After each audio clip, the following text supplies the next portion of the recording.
Hello everyone. Uttar Pradesh शिक्षक पात्रता परीक्षा 2021 प्रथम प्रश्न पत्र कक्षा 1 से 5 तक चाइल्ड डेवलपमेंट एंड पेडागोजी।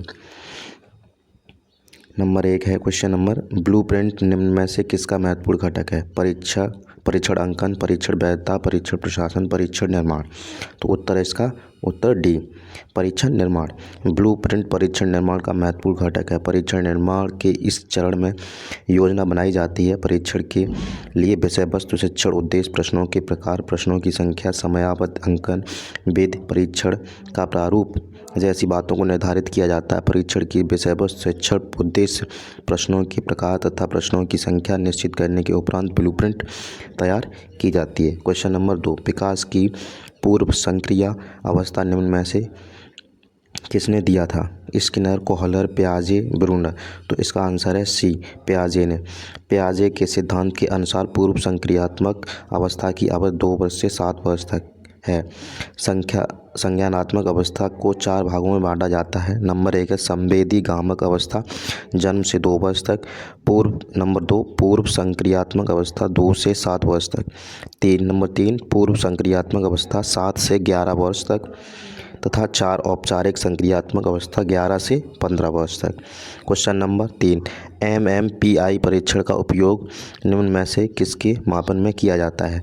सृजनात्मकता, बुद्धि, संप्राप्ति, व्यक्तित्व। तो इसका उत्तर है D, MPPI test Minnesota multiphasic personality inventory होता है। इसका प्रयोग व्यक्तित्व मापन हेतु किया जाता है। क्वेश्चन नंबर 4, अधिगम हेतु निम्न में क्या सर्वाधिक आवश्यक है?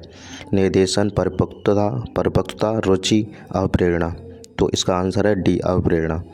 अधिगम हेतु सर्वाधिक आवश्यक तत्व अवप्रेरणा है। गुड के अनुसार अवप्रेरणा किसी कार्य को प्रारंभ करने, जारी रखने तथा नियंत्रित करने की प्रक्रिया है। नंबर 5, शैशव काल का समय है 15 वर्ष तक, जन्म से 2 वर्ष तक, जन्म से 6 वर्ष तक, 12 वर्ष से 18 वर्ष तक। तो इसका आंसर है जन्म से 6 वर्ष तक। क्वेश्चन आंसर है सी, जन्म से 2 वर्ष की अवधि में शैशव काल की अवधि है। बालक इस अवस्था में पूर्णतया माता पिता पर आश्रित होता है। इस अवस्था में बालक के अंदर संवेगात्मक विकास होता है। यद्यपि परीक्षा नियामक संस्था ने इस प्रश्न का उत्तर पहले विकल्प बी जन्म से 6 वर्ष तक माना था, जो कि त्रुटिपूर्ण था। बाद में परीक्षा नियामक संस्था द्वारा जारी संशोधित उत्तर प्रश्न पत्र में इस प्रश्न का उत्तर सी को माना गया है। क्वेश्चन नंबर 6, पूर्व अनुभव के आधार पर संवेदना का अर्थ प्रदान करना कहलाता है? चिंतन, प्रत्यक्षीकरण, स्मृति और कल्पना।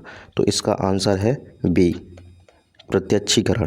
ठीक है, पूर्व अनुमान के आधार पर संवेदना का अर्थ प्रदान करना प्रत्यक्षीकरण कहलाता है। प्रत्यक्षीकरण प्रत्यक्ष ज्ञान में व्यक्ति सक्रिय होकर अपने पूर्व ज्ञान के आधार पर संवेदना को अर्थ प्रदान करते हैं।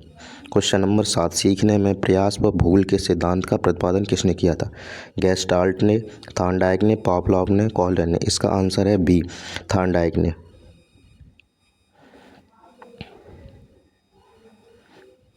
सीखने में प्रयास व भूल के सिद्धांत का प्रतिपादन थॉर्नडाइक ने किया। थॉर्नडाइक ने इस सिद्धांत का प्रतिपादन अपनी पुस्तक एजुकेशन साइकोलॉजी में किया। इन्होंने अपना प्रयोग बिल्ली पर किया था।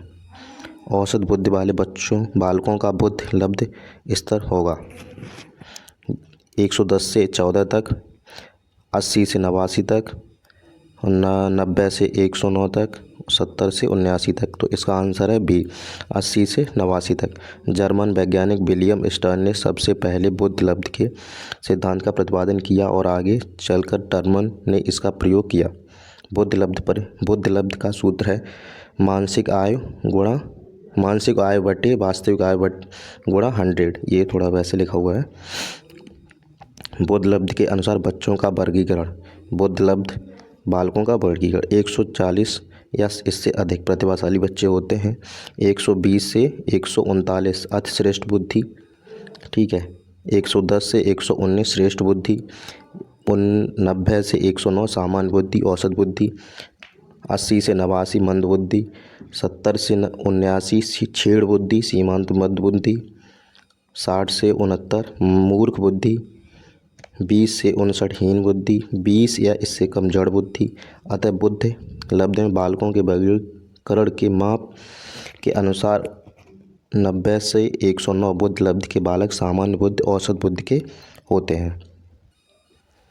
क्वेश्चन नंबर 9, इनमें से कौन तरल क्रिस्टलीय बुद्धि के प्रतिमान के प्रतिपादक थे? Skinner, Werner, Thorndike, cattail. इसका आंसर है डी, कैटेल। बुद्धि के तरल क्रिस्टलीय प्रतिमान का प्रतिपादन रेमंड कैटेल ने किया। आगे कैटेल ने के शिष्य जॉन एल हॉर्न ने इसे विकसित किया। बुद्धि के तरल क्रिस्टलीय प्रतिमान में तरल बुद्धि से तात्पर्य ऐसी समस्याओं के समाधान करने की क्षमता से है जिनके बारे में पहले से कोई ज्ञान न हो, जबकि क्रिस्टलीय बुद्धि कौशल, ज्ञान और अनुभव का उपयोग करने की क्षमता है। क्वेश्चन नंबर 10, क्रिया प्रसूत अधिगम सिद्धांत का प्रतिपादन किसने किया था? स्किनर ने, हैगार्टी ने, थॉर्नडाइक ने, हॉल ने। इसका आंसर है ए, स्किनर ने। क्रिया प्रसूत अनुबंधन सिद्धांत का प्रतिपादन BF स्किनर ने किया था। क्रिया प्रसूत अनुबंधन सीखने की एक प्रक्रिया है जिसे दंड अथवा पुरस्कार द्वारा व्यवहार में परिवर्तन लाया जाता है। क्रिया प्रसूत अधिगम सिद्धांत के अन्य नाम निम्न हैं: नैमित्तिक अनुबंधन सिद्धांत, सक्रिय अनुबंधन सिद्धांत। ठीक है, तो ऐसे ही आगे क्वेश्चन देखने के लिए चैनल को सब्सक्राइब करें। Learn with Indresh. Thank you.